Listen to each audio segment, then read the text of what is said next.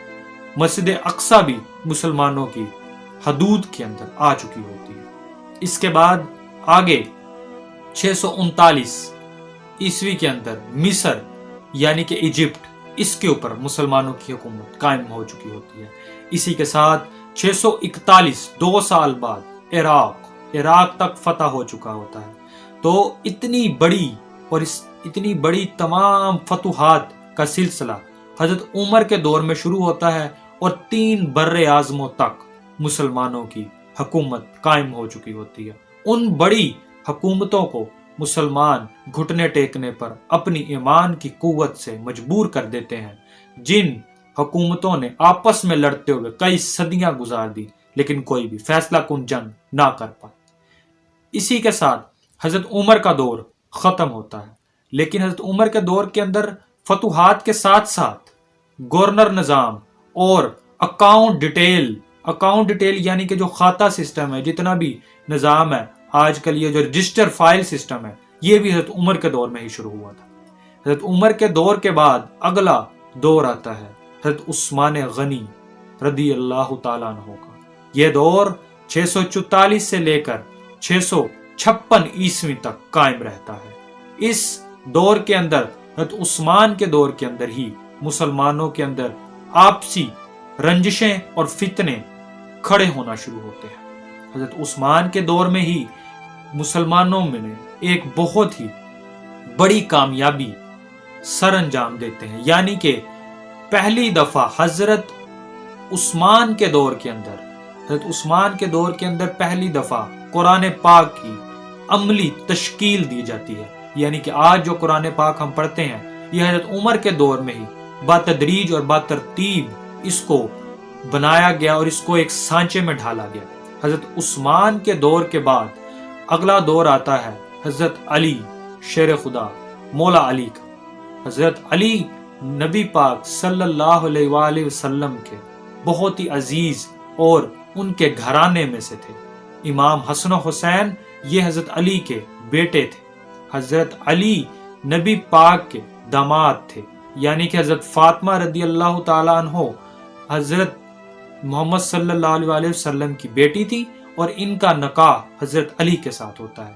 تو اس طرح یہ نبی پاک کے داماد بھی تھے اور ان کو نبی پاک نے اسلام کا اور ساتھ ہی ساتھ علم کا دروازہ کہا کہ حضرت علی علم کے دروازے ہیں اور میں علم کا شہر ہوں، یعنی کہ اتنی بڑی ان کی ہستی ہے۔ اور انہوں نے ان کی حکومت رہی 656 سے 661 عیسوی تک، یعنی کہ ان 6 سالوں کا دور حکومت رہا، 656 سے 661۔ اس کے اندر بھی مسلمان اپنی فتوحات کو جاری رکھتے ہیں، لیکن اسی کے ساتھ ایک دل خراش واقعہ پیش آتا ہے۔